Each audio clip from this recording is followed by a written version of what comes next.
কি অবস্থা মনা? গতকালকে আমাদের লক্ষ্মীপুরে যে ঘটনা সতরং বোয়ারিং এর সর্বনাশায় দুর্বৃত্তরা একটা ঘরের মধ্যে আগুন লাগাই দিয়ে মানে দুই দুয়ার বদ্ধ করে তালা লাগাই দিই, গোটা ঘরের মধ্যে পেট্রোল দিয়ে আগুন লাগাই দিছে। মানে মানুষ আমরা ঠিকই হয়েছি, কিন্তু আমাদের মন মানসিকতা এখনো হয় নাই। মানে কতটা নিষ্ঠুর হইলে এই ধরনের কাজ করতে পারে, একটা বার চিন্তা করেন না।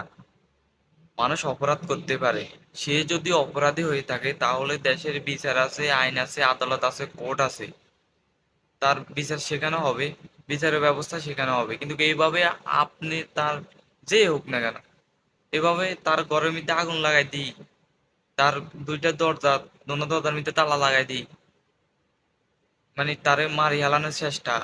এভাবে অলরেডি তার একটা মেয়ে, একটা মানে শিশু মারা গেছে আগুনে পুড়ে ছাই, পুড়ে ছাই। আর বাকি যারা আহত হয়েছে তাদেরকে ঢাকা মেডিকেলে ভর্তি আছে মনে হয়। মানে কতটা নিষ্ঠুর হলে এই ধরনের কাজ করতে পারে। আসলে আমাদের দেশে ইদানিং মানুষের আসলে যে মানুষের প্রতি মায়া বা ভালোবাসা, ওই জিনিসটা নাই। মানে মানুষ মারতে বা মানুষ মারিয়া লাইতে মানুষের একটু এখনো মানে মন কাঁদে না। যেতে যেভাবে হাঁটতেছে এভাবে মানুষ মারতেছে, ঘরে আগুন লাগাই দিয়ে, গায়ে আগুন লাগাই দিয়ে, গুলি করে, মানে জবাই করে, যেতে যেভাবে হাঁটতেছে এভাবে মানুষ মারতেছে। কিন্তু আঙ্গুল লক্ষ্মীপুরে এই দুর্ঘটনাটা আসলে খুবই দুঃখজনক একটা ঘটনা। প্রশাসনের দৃষ্টি আকর্ষণ করছি, আপনারা যত দ্রুত হারেন মানে অপরাধীকে চিহ্নিত করে সুস্থ তদন্তের মাধ্যমে অপরাধীকে চিহ্নিত করে বিচারের আওতায় আনা দরকার।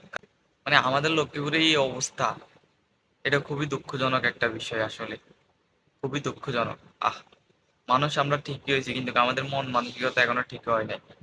মানে আমাদের লক্ষ্মীপুরে এই ধরনের কাজ করে মানুষের প্রতি, মানুষের আসলে আপনার প্রতি ওর প্রতি রাগ ক্ষোভ বা ঝগড়াঝাটি থাকতেই পারে। এই ধরনের কাজ আসলে করাটা কতটা মানে অমানুষের কাজ। মানে ওর প্রতি আপনার হয়তো, ওর সাথে আপনার সাথে ঝগড়া মানে বিবাদ থাকতেই পারে, থাকতেই পারে, তাই বলে কি এই ধরনের কাজ করবে? রাত্রে ঘুমানো অবস্থায় লোকের দরজা তালা মারি দি, তার ঘরে আগুন লাগাই দিব পেট্রোল দিয়ে। খুবই দুঃখজনক এবং মর্মান্তিক একটা ঘটনা। আমাদের লক্ষ্মীপুরে আসলে কালকে রাত্রে অনেকগুলো ঘটনা ঘটছে, অনেকগুলো ঘটনা ঘটছে। প্রশাসনের দৃষ্টি আকর্ষণ করছে এই ধরনের ঘটনাগুলো সুস্থভাবে তদন্ত করে দেখার জন্য। এটা একটা দুঃখজনক একটা ঘটনা আমাদের লক্ষ্মীপুরে। আহারে মানুষকে, মানুষ হয়েছে আমরা কিন্তু মন মানসিকতা এবং হয় নাই।